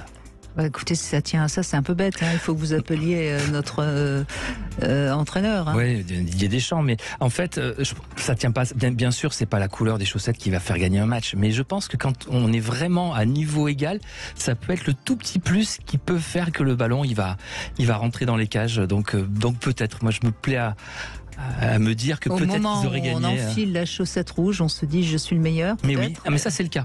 Ça c'est le cas justement en taekwondo. On sait que le lutteur qui s'habille en rouge inconsciemment se sent plus fort, inconsciemment son adversaire le sent plus fort, et même l'arbitre a le sentiment que celui qui porte du rouge est plus fort. Et ça c'est valable pour chez tous les mammifères, en particulier nos cousins. Voilà, le mâle dominant c'est celui qui est chargé en testostérone et qui a les fesses rouges, les yeux rouges. Ça c'est le mâle dominant. Donc vous êtes un mâle dominant, Nicolas ? Ça dépend dans quelles circonstances. Voilà. Donc vous aimez voir du rouge, hein, j'imagine, et vous aimez mettre du rouge. Et alors il y a des couleurs que vous n'aimez pas ? Oui, il y a principalement le jaune moutarde, j'aime pas spécialement. Je vous comprends, hein, c'est pas. Vous n'êtes pas le seul. Voilà, donc oui, pour répondre à votre question, oui, pourtant j'aime la moutarde, mais la couleur me m'horripile plus qu'autre chose. Non, et après, voilà, c'est vrai que c'est un peu tue l'amour, comme on dit. Et quelle est la couleur dans votre chambre ? La couleur dominante ? La couleur dominante, principalement, c'est blanc. Et après, oui, on a quand même pas mal de rouge à peu près sur les objets. On a des rideaux rouges, donc ça vous laisse un petit peu l'ambiance un peu tamisée, coquin. Ah bah c'est très bien. Sachez que le rouge c'est la couleur dominante, c'est-à-dire qu'une pièce avec simplement des rideaux, si les rideaux sont rouges, on a le sentiment que la pièce est rouge, et n'importe quelle autre couleur, on va plutôt regarder la couleur des murs et du mobilier. C'est-à-dire que le rouge est la couleur qui prend le pas sur les autres. Donc il suffit que vous ayez des rideaux rouges et une couette rouge ou quelques bibelots rouges pour que votre chambre donne le sentiment d'être rouge, et je pense que c'est l'une des meilleures couleurs qui soit. Dès lors, encore une fois, que l'on n'a pas de problème pour s'endormir. C'est-à-dire que c'est une couleur vraiment à éviter pour les insomniaques, mais pour tous les autres, c'est une formidable couleur qui donne vraiment des idées le soir quand on va se coucher. Et mettre des lumières un peu tamisées, vous savez, des ampoules de couleurs, ça a un effet sur notre libido ? Ah oui, bien sûr. De toute façon, là, on rentre dans l'érotisme, la suggestion. De toute façon, c'est bien. Donc, des lumières tamisées, voilà, on n'a pas envie de lumière crue. Donc, ces lumières-là, d'ailleurs, ont tendance à jaunir les choses. C'est-à-dire, c'est pour ça que des couleurs comme le rouge, ça s'éclaire très bien avec ces lumières douces. Des lumières plus claires, par exemple, même un bleu ou un vert, s'éclaire un tout petit peu moins bien en lumière tamisée. C'est-à-dire que typiquement ceux qui ont des chambres bleues, et c'est très très beau, plutôt que de mettre une lumière tamisée, moi je vous conseille un spot de lumière blanche en indirect. C'est-à-dire aller éclairer un tout petit bout du mur. Donc le mur sera très joli, le bleu sera très joli à cet endroit-là, et ça renverra un tout petit peu de lumière sur votre lit, et ça marche très bien. Si vous mettez ces fameuses ampoules jaunes sur des murs bleus, ça fait pas forcément la plus belle des couleurs. Et pour la couleur de la peau, j'imagine que c'est pas non plus forcément une couleur une ampoule un peu bleue. Ça va faire une peau un peu. Voilà, de toute façon. Mais si vous éclairez de toute façon le mur, la lumière qui sera renvoyée, on n'aura pas ce sentiment. C'est pour le coup, effectivement, sur la couleur de la peau, il vaut mieux ces lumières très chaudes, ces lumières que l'on voit partout, qui sont très à la mode et qui sont absolument magnifiques. C'est très bien pour la peau, c'est très bien pour l'ambiance. Ça nous rappelle tout simplement les veillées au coin du feu, et il n'y a rien de plus réconfortant. On a tous envie de se lever. On imagine bien, Nicolas, que pour des ébats, on a envie d'une couleur chaude. Ah oui, parce que justement, ces couleurs rouge et noir, principalement, c'est mes couleurs que j'adore. Mais c'est vrai que ça résume aussi la passion. Et c'est vrai que ça me met pour être honnête avec vous, dans des états presque seconds, quoi. Tant mieux, vive les trans. Mais second, je le dis bien, en plus c'est légal, donc il n'y a pas de problème. Très bien. Oui, bien sûr. Et d'ailleurs, si on pense aux fleurs, quand on offre des roses rouges, c'est forcément signe de passion. Si on offre des roses roses, c'est pas tout à fait la même chose. La couleur des fleurs, j'imagine, parle d'elle-même. Et ça, c'est des conventions. C'est-à-dire que dans notre pays, notre culture a décrété que le rouge était la couleur de la passion. Donc offrir des roses rouges, c'est déclarer sa flamme. On est plus romantique dans du rose. On n'offre pas des roses jaunes, par exemple. Ça, je ne crois pas. C'est mal vu. Ou alors peut-être je connais pas, je sais que chaque couleur vraiment de rose a sa signification. Donc peut-être qu'on l'offre dans certaines circonstances, mais c'est pas très bon. Non. Dans aucune circonstance. Non. Je crois que c'est plutôt signe d'infidélité les roses jaunes. Enfin, c'est pas. Je conseille pas d'offrir des roses jaunes. Non, mais le rouge, évidemment, c'est la passion de toute façon, ça c'est sûr. Merci Nicolas en tout cas Merci beaucoup. D'avoir échangé. Puis je crois que le jaune moutarde, ça a une couleur qui nous rappelle les excréments finalement. C'est quand même c'est pas une couleur très. C'est pas en tout cas, ça a une couleur ça dépend, parce que moi je vais quand même le défendre, parce qu'il y a des jaunes moutardes que je trouve très beaux personnellement, mais ça dépend de son usage. C'est vrai qu'en pantalon, moi je trouve que ça peut être très très joli comme couleur. C'est vrai qu'en voiture, pour un homme, voilà, ça dépend de l'usage. C'est-à-dire que sur une voiture, je trouve pas ça très élégant, une voiture jaune moutarde. Mais il paraît que les assureurs n'aiment pas les voitures rouges parce que il y a plus d'accidents. C'est vrai ou pas? Alors oui, il y a des études qui sont sorties là-dessus qui sont assez drôles, mais on sait pas. C'est-à-dire qu'on sait que les voitures rouges prennent 3 ou 4 fois plus de radars que les autres voitures. Par rapport au nombre de voitures rouges, je crois qu'il y a pas beaucoup, il y a 2% de voitures rouges en France, et ça doit représenter 7 ou 8% des gens qui se font flasher. Donc la question c'est, est-ce que on achète une voiture rouge quand on aime rouler vite, ou est-ce que le fait d'avoir une voiture rouge nous fait rouler plus vite? Là, personne n'a la réponse. En tout cas, toujours est-il qu'il y a plus d'accidents, c'est-à-dire qu'il y a même des compagnies d'assurance qui commençaient à moduler le prix de l'assurance en fonction de la couleur de la voiture. On a moins d'accidents avec une voiture jaune, par exemple. C'est d'ailleurs pour ça que aux États-Unis, les taxis jaunes, le succès des taxis jaunes à New York viennent de là. C'était qu'ils avaient moins d'accidents, donc ils ont pris le lead sur le marché. Moins d'accidents et des voitures vertes, vert pomme. Donc toutes les voitures de couleur flashy ont moins d'accidents. Donc voilà, si vous votre sécurité, on les voit de loin. Pourtant le rouge, on le voit de loin, mais là c'est autre chose. C'est autre chose. Merci Nicolas en tout cas d'avoir échangé avec nous sur les couleurs. Vous aussi, vous nous appelez au 0826 300 300 et vous nous parlez des couleurs que vous aimez, que vous n'aimez pas, et on en apprendra encore plus grâce à Jean-Gabriel Cos qui est avec nous. 14h-16h, Brigitte Lahaie, Sud Radio. Cam4.fr, le plus grand site de webcam live réservé aux adultes. 14h-16h, Brigitte Lahaie, Sud Radio. En compagnie de Jean-Gabriel Cos qui nous explique tout ce qu'on peut savoir sur les couleurs. Et je vous conseille franchement ce livre, L'étonnant pouvoir des couleurs. Moi j'ai découvert beaucoup de choses. C'est aux éditions Flammarion. On a la signification de toutes les couleurs. Voilà. Et puis on va continuer évidemment à en parler. Mais en Love Conseil, je voudrais que vous réagissiez notamment à la question de Pierre. Mais il y a eu aussi des appels en ce sens. Est-ce qu'il y a des tests il y a des tests qui nous permettent de savoir quelles sont les couleurs qui nous attirent ou est-ce que d'abord ils sont fiables, et quel serait le meilleur test pour savoir quelle est la couleur qui nous attire inconsciemment? Alors pour moi, le meilleur test, on en a parlé déjà tout à l'heure, c'est de fermer les yeux et d'imaginer, voilà, je suis heureux, je suis dans un bonheur absolu, quelle est la couleur qui vient. Je suis dans une situation où je dois retrouver mon calme, donc calme, j'associe le calme à quelle couleur, etc. C'est-à-dire que c'est essayer de trouver tous les états plutôt positifs et de se dire quelle est la couleur qui me vient naturellement. Parce que Alors moi je vais évidemment poser la question, si on veut... Oui, exactement. Enfin, je vais d'abord parler d'amour. On a envie de rencontrer quelqu'un, on ferme les yeux et on se dit comment je suis habillé ce jour-là. C'est ça. Comment je suis habillé le jour où je rencontre une personne. Comment je suis ce jour-là où je vais avoir de l'assurance, où elle va me trouver séduisant, où je serai dans un conte de fées.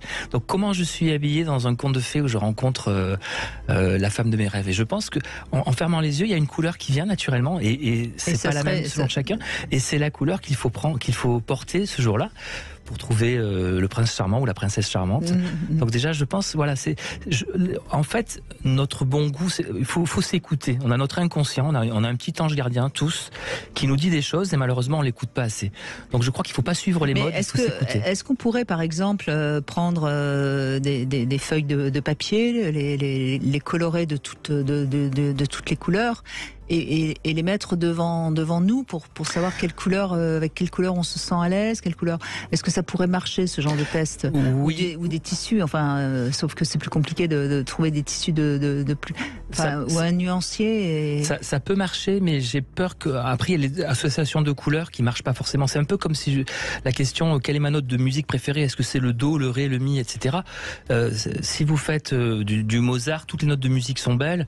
Et si vous n'êtes pas musicien, les notes de musique à côté sont pas belles. Donc on peut pas dire qu'une couleur est plus belle qu'une autre, mais on peut dire qu'une mélodie nous touche plus qu'une autre. Donc en fait, il faut aller chercher chacun sa propre mélodie. Donc si vous mettez les do, ré, mi, fa, sol, la, si, do devant vous, c'est pas pour autant que vous allez avoir une belle musique. C'est ça que je veux dire. Donc pour savoir quelles sont les couleurs à porter, fermer les yeux marche très bien.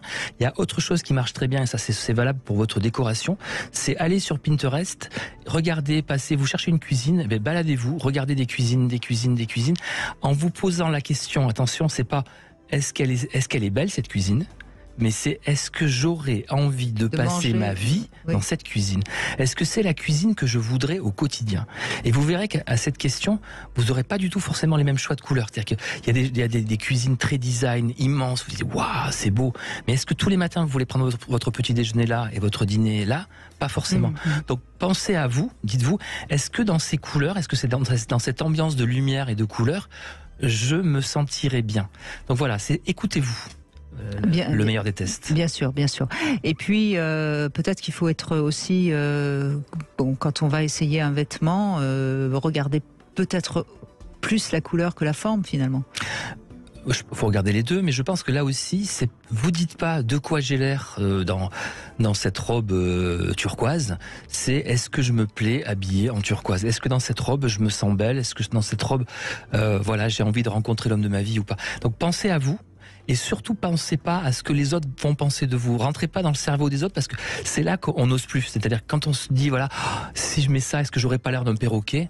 Jamais vous achèterez ce vêtement. Donc écoutez-vous, vous avez en vous tout le meilleur conseiller possible, que ce soit pour vos vêtements, que ce soit pour l'ambiance que vous voulez pour une nuit torride ou pour votre maison. Alors dans votre livre aussi, à un moment donné, vous parlez de la couleur des chakras et ça m'a intéressé parce que notamment les personnes qui travaillent dans le tantrisme disent que suivant le chakra qui est un peu bloqué, alors les chakras c'est des centres énergétiques qui se trouvent du périnée jusqu'au sommet du crâne et certaines personnes qui pratiquent donc justement dans le tantrisme disent quand on a un chakra qui est un peu bloqué, il faut porter cette couleur-là. Vous êtes d'accord avec ça ou pas? Alors honnêtement, moi, c'est pas forcément. J'en parle parce que c'est quelque chose de très important. Et effectivement, il y a beaucoup de choses autour de ça dans la couleur. Après, moi, dans mon bouquin, j'ai vulgarisé les données scientifiques et malheureusement, il n'y a pas assez de données scientifiques sur le tantrisme, sur ces choses-là. Sur les couleurs des chakras, oui. Par contre, il y a une chose qui est très intéressante, c'est tout l'effet placebo ou nocebo. C'est-à-dire que si une couleur, vous vous dites celle-là, je l'aime pas, et bien cette couleur, elle peut être négative pour vous. Et par contre, si une couleur vous plaît, elle est positive pour vous. Donc, si de penser que de travailler avec une couleur pour régler un chakra, si vous pensez au fond de vous que ça fonctionne, je pense que ça fonctionne. Ne serait-ce que par effet placebo. Donc, de toute façon, tout est positif. Et oui, pour les médicaments, il y a eu beaucoup de choses, des études intéressantes là-dessus, où le même médicament pouvait ne pas être du tout efficace. Par exemple, des somnifères, ils ont essayé de donner des somnifères en rouge pour voir ce que ça donnait. Donc le même somnifère, la même molécule en rouge, les personnes ne dormaient pas. Pourtant, elles avaient exactement la même molécule, elles ingéraient la même molécule. Mais du rouge, on sait que c'est pas ça qui fait dormir. Exactement. Et on se dit, une pilule rouge, ça fait pas dormir. Contre-exemple, d'ailleurs, le Viagra. Je ne sais pas si vous connaissez l'histoire qui est intéressante. C'est-à-dire que les labos auraient voulu créer le Viagra avec ce qu'on sait avec les effets du Viagra, ils l'auraient certainement pas fait en bleu. Mais au départ, le Viagra était un médicament pour les problèmes cardiaques. Bien sûr. Et donc pour les problèmes cardiaques, le bleu était une très bonne couleur. Et c'est pour ça qu'elle est restée bleue, cette fameuse pilule. Cette pilule est restée bleue, mais c'est un peu une tarte tatin, quoi. C'est-à-dire que c'était pas la recherche au départ. Et nous avons Patty maintenant qui nous rejoint. Bonjour Patty. Oui, bonjour. Bonjour à vous et à votre invité. Bonjour Patty. Et vous aimez également la lingerie rouge et noire. Oui. Alors, figurez-vous que j'étais en train de faire quelques petites courses là, vite fait, et je passais donc devant les vitrines de Noël, et franchement, je pense que c'est un petit peu, on va dire, institutionnel. Il y a beaucoup de magasins de sous-vêtements où il y a que du rouge. Là, en ce moment, alors est-ce que c'est parce que c'est Noël ou quoi? C'est le Père Noël. Oui, certainement, mais tout est rouge. Donc je pense que rouge et noir. Et je crois que c'est ce qui fait qu'aujourd'hui, j'arrive à penser que, alors pas Noël, mais le côté sexy, c'est plutôt rouge et noir. C'est par rapport à tout ça aussi, ces vitrines, cette exposition qui fait que... Moi, je pense ça. Alors après, je peux me tromper. Hein. Non, c'est vraiment le cas. Effectivement, c'est la couleur sexy par excellence, le rouge. Et quand vous êtes en rouge, vous rayonnez, vous êtes beaucoup mieux, encore plus en confiance. C'est vraiment une couleur qui. Mais j'ai l'impression qu'on va plus facilement porter du rouge l'hiver que l'été. Oui, ça c'est sûr. Oui. Ça c'est certain, ne serait-ce que parce que le rouge va vous tenir chaud, tout simplement. Ah oui. Le rouge vous tient chaud. Le rouge, mais même des dessous rouges, peut-être que ça vous tient chaud. Oui. Sachez que le rouge, quand vous êtes dans une pièce rouge ou quand vous portez du rouge, vous avez un sentiment de chaleur supérieur de 2 degrés à la réalité. Et c'est important, 2 degrés. Là, prenons ce studio de Sud Radio qui est rouge, eh bien, certainement que la clim il fait très chaud. Mais est-ce qu'il fait chaud parce qu'on a ces murs rouges? C'est possible. En tout cas, nous avons 2 degrés de plus que la réalité en perception. Et si le même studio était bleu, on aurait 2 degrés de moins en perception. Ce qui veut dire qu'il y a 4 degrés d'écart entre une pièce bleue et une pièce rouge. Mais réellement? Ah oui, en perception. Sur le thermomètre? Non, en perception. En perception, bien sûr, pas sur le thermomètre. Non, mais on ne sait jamais. Non, en perception. Et ce qui veut dire que là, aujourd'hui, où on nous dit il faut vivre à 19 degrés, eh bien, je vous garantis, toutes les personnes frileuses, mettez des tapis rouges, mettez des rideaux rouges ou orangés, habillez-vous en rouge et vous verrez, vous aurez beaucoup plus chaud. Les alpinistes qui font l'Everest aujourd'hui, du fait qu'en rouge, on a le sentiment d'avoir plus chaud, mettent tous des doudounes rouges. Oui. Pourquoi? Parce que... j'allais dire, pour le ski, il faut avoir une combinaison rouge. Exactement, une combinaison rouge, la même combinaison rouge est 4 degrés plus chaude que la combinaison verte, bleue. Incroyable. Voilà, donc voilà, vous êtes chaleureuse en rouge et vous avez plus chaud, donc c'est très bien. D'accord, du coup, je me mettrai plus en rouge parce que j'ai toujours froid. Et ben voilà. Acheter des chaussettes rouges. Aussi. Oui, c'est ça. Et donc, vous portez du rouge. Et il y a des couleurs que vous n'aimez pas? Ah, le vert. Oui, le vert, le jaune et le vert, c'est des couleurs que je ne porte jamais. D'accord. Eh oui, mais le jaune... Mais après... mais est-ce que chez vous, il y a du jaune ou du vert? Non.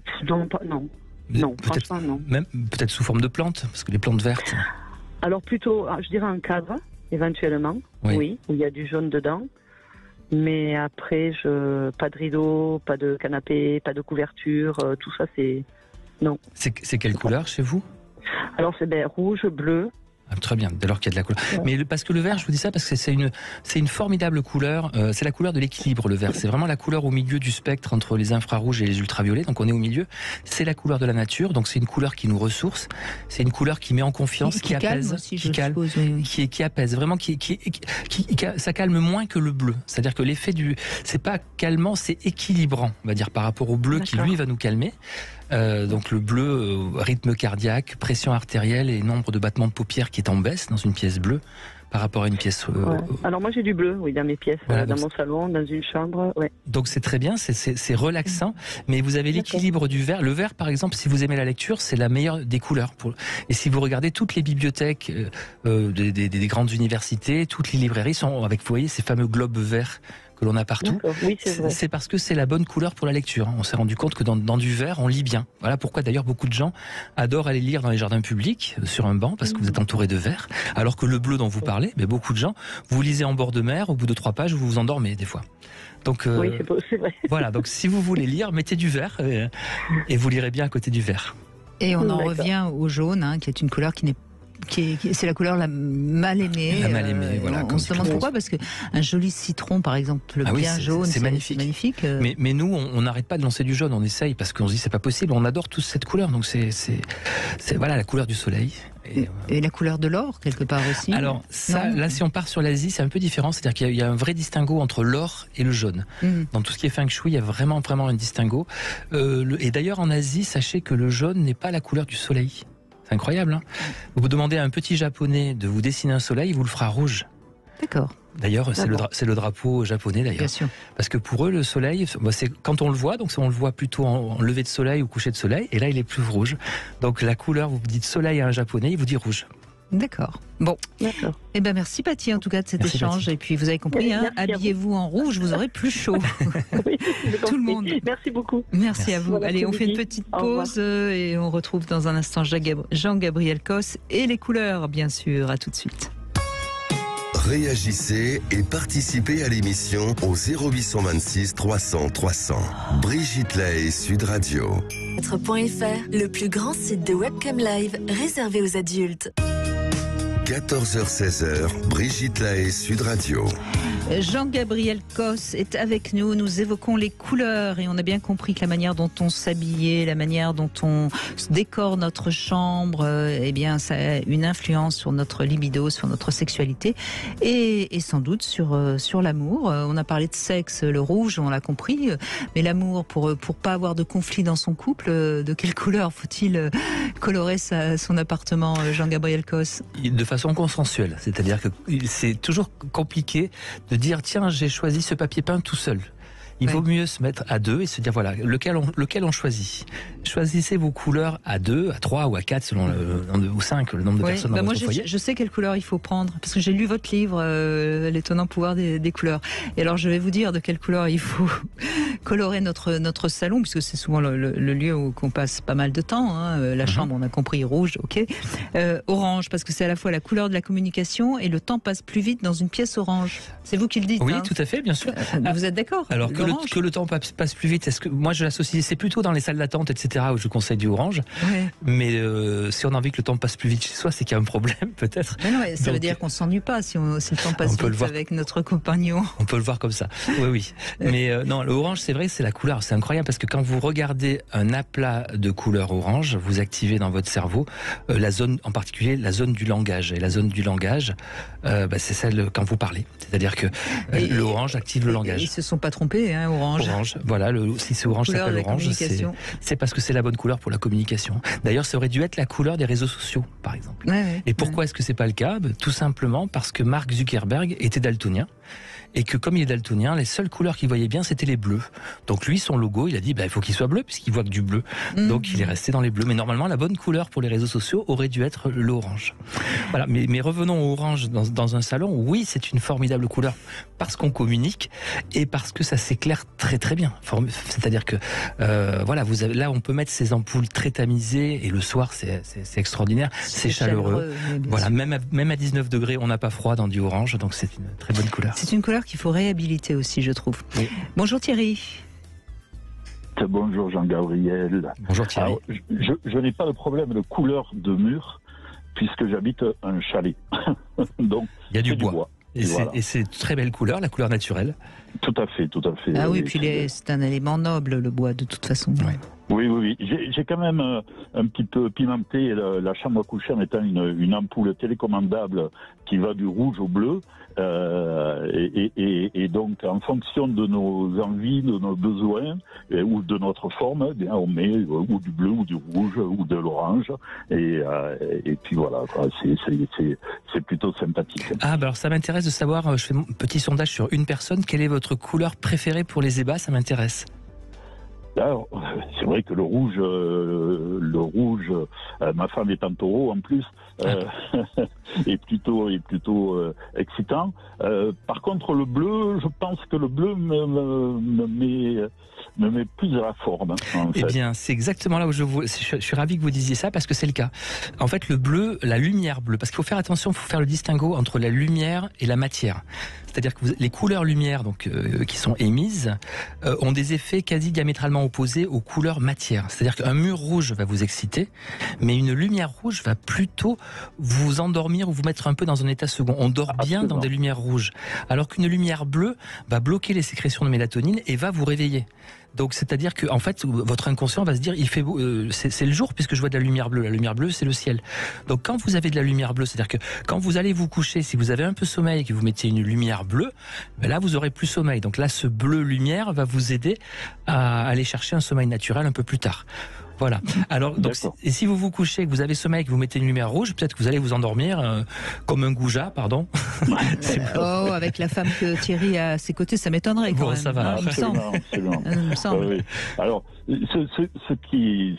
j'écoutais tout à l'heure, en tout début d'émission, le professeur Elliott qui disait que 30%, le rouge excitait 30% de plus les hommes. Oui. Et alors, j'ai fait une erreur parce que j'ai acheté pour le 31 au soir, pour le réveillon, une robe bleue électrique à mon épouse. Ça marche aussi très bien, vous inquiétez pas, ça marche très bien. Je pense que ça marchera parce que nous sommes libertins. Ah, donc vous allez dans une soirée libertine le 31.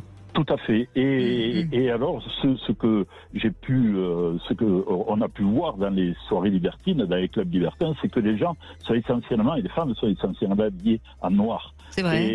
Et beaucoup de noir ou éventuellement du blanc. Et des dessous rouges ou bleus. Et donc là j'ai dit on va un petit peu se démarquer. Et elle a une robe magnifique. Ah, je crois qu'on a un petit souci avec... Robe longue. C'est bon, on vous retrouve. Une robe longue, bleue électrique, donc. Tout à fait. Une robe bleue électrique. Elle est blonde ou brune ?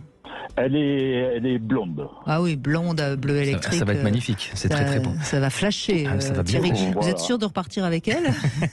Oui, oui, je pense quand même que je repartirai avec elle.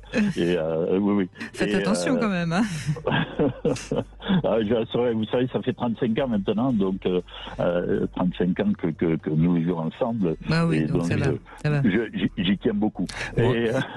Et par contre, si vous habitez un chalet, donc j'imagine à la montagne, avec sa robe bleue, elle risque d'avoir un peu froid, donc mettez-lui une doudoune très chaude avant d'arriver à votre soirée. Une écharpe rouge, Une peut-être. écharpe rouge, voilà. Dites-lui de s'habiller chaudement pour sortir, parce que une fois qu'elle est sur place, ça va, mais à l'extérieur, il peut faire froid avec une robe bleue. Tout à fait, à l'extérieur, il fera froid. Non, elle s'habillera pour aller de l'hôtel jusqu'au club. Et moi, je mettrais fort probablement un pantalon orange ou rouge qui, mon épouse, la dernière fois que l'on est sorti, m'a dit, mais ce pantalon, parce que la dernière fois que tu l'as mis, écoute, les filles, ça a bien fonctionné et on a passé une très bonne soirée. Je l'ai remis il y a 15 jours de ça, ce pantalon, et on a à nouveau passé une bonne soirée. Alors, je ne sais pas si c'est une croyance ou si c'est simplement la couleur qui a attiré... C'est quand même la couleur de la virilité, le rouge, j'imagine. C'est la couleur de la domination. C'est-à-dire que le mâle dominant, c'est celui qui est habillé en rouge. Un Donald Trump, ses cravates rouges, c'est pour dire c'est moi le chef. Et là, ça marche aussi.